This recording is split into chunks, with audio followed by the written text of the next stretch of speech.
Good day, ladies and gentlemen. I am Briarios Kerensky, and this is the video review of Senran Kagura 2 Shinku, marking the series' return to the 3DS after visiting the Vita and mobiles with Shinobi vs. A New Wave, respectively. 違うよ、ホムラちゃん。別に待ち伏せしてたわけじゃ。Going back to the console the series was born on doesn't mean that the game goes back to its roots as well, as Shinku tries to mix elements from the first two 3DS games and Shinobi Versus, unfortunately ending up with something that's neither. Wazari! Shinku completely ignores the new character's first scene in Shinobi Versus, introducing instead 4 new characters. 2 of these characters are males. One is Murasame, Ikaruga's brother, which is more a cameo than anything else. The second is Dogen, that serves as the bad guy of the story, releasing demons upon Kyoto, the city where Shinku is set. Kagura and Naraku join the cast as story characters only, and among these 4 only Murasame is playable, and only by having a Senran Kagura Burst save game on the 3DS SD card or buying him as DLC. わざりできる村雨は強い子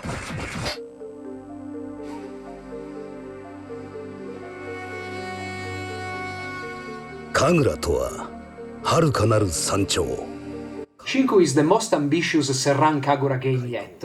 The story is much more complex, all enemies have destructible clothes, there are many more enemy types than before, and the presentation received a boost from the rather basic menus, background, and character introductions found in the previous games.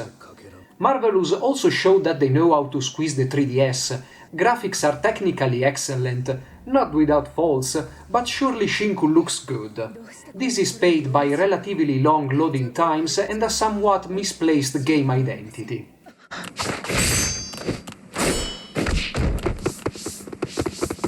守ります。この命に変えても。そのためだけに自分は生まれてきたのですから。 At its very core, Shinku is still a scrolling beat-em-up, but changes in this game go beyond the simple rebalancing of Guren no Shoujoutachi or the partial rework of Shinobi Versus. Veterans will immediately notice that the homing button has been moved from A to R, as the A button is now used to swap characters. The game no longer develops on a bidimensional plane, but on full 3D environments. The camera is still from the side, but farther away from the action. Characters and combo mechanics have been reworked. No more yin and yang mechanics. The choice of moving the homing button might seem questionable at first, as not every mission is played with 2 characters, but ties directly into how mechanics have been reworked. Battles are now staged in 3D environments, which are more complex than Shinobi Versus without abstracting character movement or vision. Arenas are also a bit bigger, and opponents will often be outside your field of vision. Developers implemented an arrow pointing toward a locked opponent, but this arrow only shows left or right when an enemy can be up or down. Lock is automatically established when hitting an enemy, and it's very hard to keep it on someone. All battles, even 1-on-2, quickly become a hunt for whatever you can hit, especially with characters that have a high attack momentum, like Katsuragi.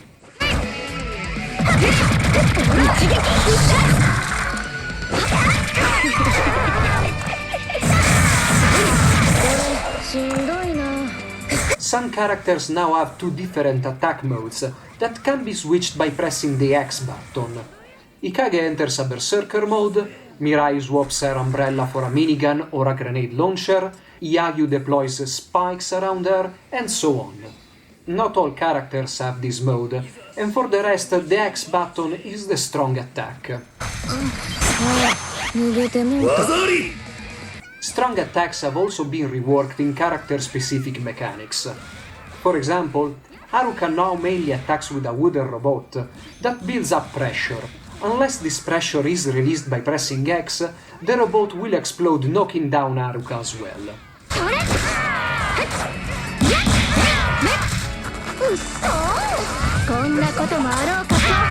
Due to these changes, combat feels a bit more technical and characters are more varied than before, but it's not all.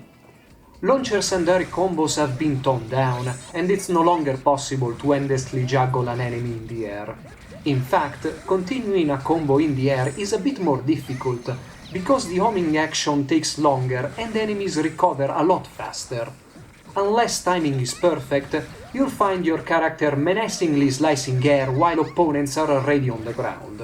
These follow-ups have been effectively replaced by character swapping.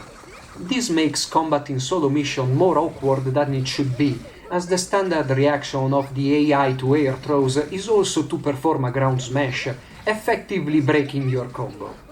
When controlling two characters, battles are as frantic as every other Senran Kagura game. Ground attacks saw changes as well, removing stance from normal attacks when hitting opponents from the front. As of patch 1.3, combat has been improved, reintroducing stance in normal attacks and making air follow-ups easier to pull off, and the difference between the first version and 1.3 is rather jarring, and this latest patch, at the time of this review, really highlights how broken the combat was. This doesn't mean it's perfect, as duels in Shinku are way too long, with opponents having endless life bars that normal attacks can barely scratch. Factoring in that combos are harder to achieve or opponents cut them short, duels are over-reliant on special attacks and air smashes. Lack of feedback on normal attacks also makes the game a bit more button mashy, a step back from Gurenno Shoujo Tachi and Shinobi Versus.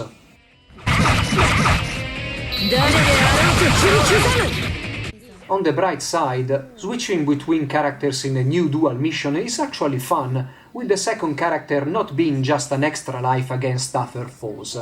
When controlled by the AI, partners are actually decent, though they will never transform or use special attacks on their own. The lack of yin-yang is perhaps the more puzzling choice in Senran Kagura 2, but probably because the two have been merged together in the new switch that certain characters have. It would have also sat uncomfortably along the new combo mechanics, as it's very easy to see your life bar consumed without you actually realizing how severe the situation is.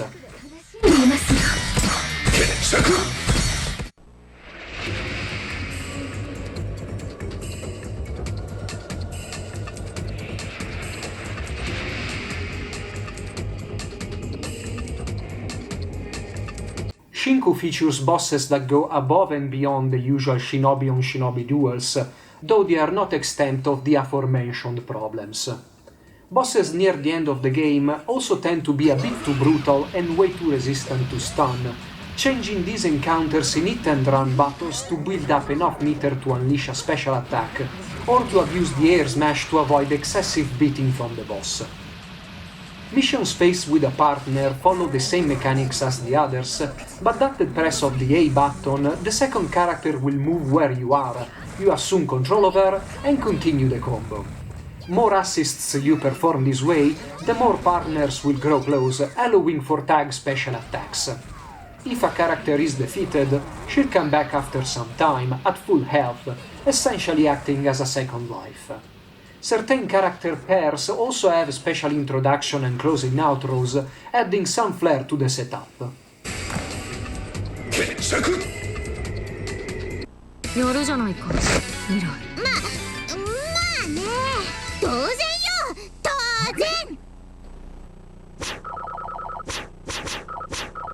然よくやった方だろう Story mode aside, there is a secondary single-player mode as well.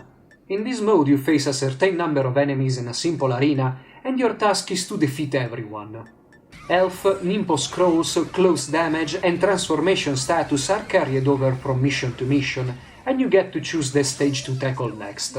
The first 10 or so stages are incredibly easy, but after that the difficulty ramps up pretty severely, and it's often best to start a couple of stages before the last to stock up on Nimpo scrolls.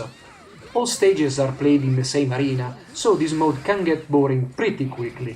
It is, however, a good way to increase character and partnership levels if you find yourself stuck in story mode.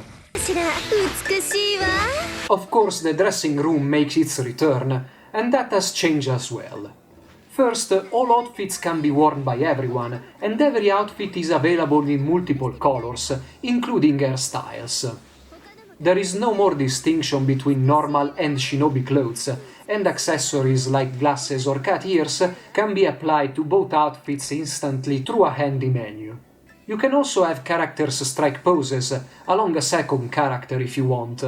The only thing I can say is that scrolling between items is incredibly slow, and that all outfits and all their colors are available from one menu, rather than using submenus that would have made browsing so much easier.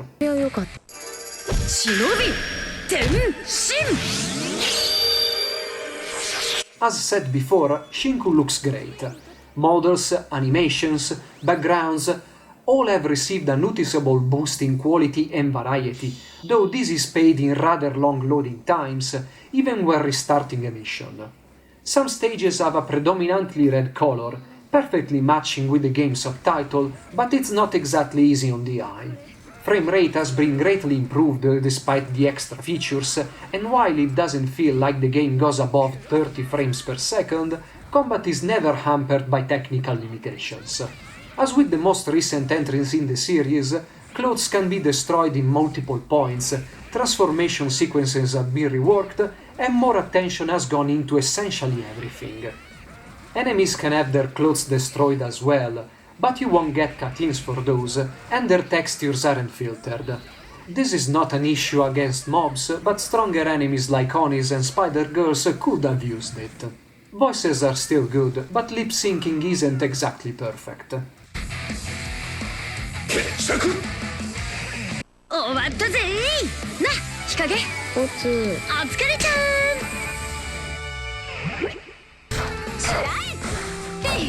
Senran Kagura 2 Shinku can be compared to the first Senran Kagura game, Shinei no Shoujotachi.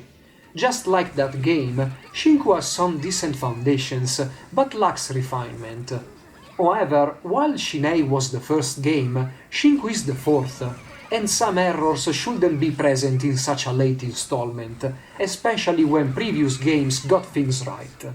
Things that made Senran Kagura fun are still there, like characters constantly expanding their combo repertoires, but where Shinobi Versus was a step sideways, Shinku feels more like a step backward, in pure game mechanic terms. It doesn't help that Shinku originally shipped with a fair share of bugs that have been essentially ironed out in version 1.3. As with certain combat mechanics, the absence of random clothes cut-ins or lost special attacks due to stuns makes the game much better, but doesn't really solve some basic problems. All the changes present in Shinku were obviously meant for good, but in the end the game feels like a hybrid between the previous 3DS installments and Shinobi Versus, and doesn't play as either.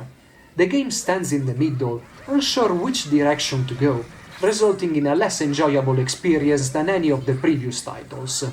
I personally hope that Senran Kagura will return to a 2D beat-em up as it originally was, but if the developers want to continue down this road, they'll have to fix the several problems Shinku shows.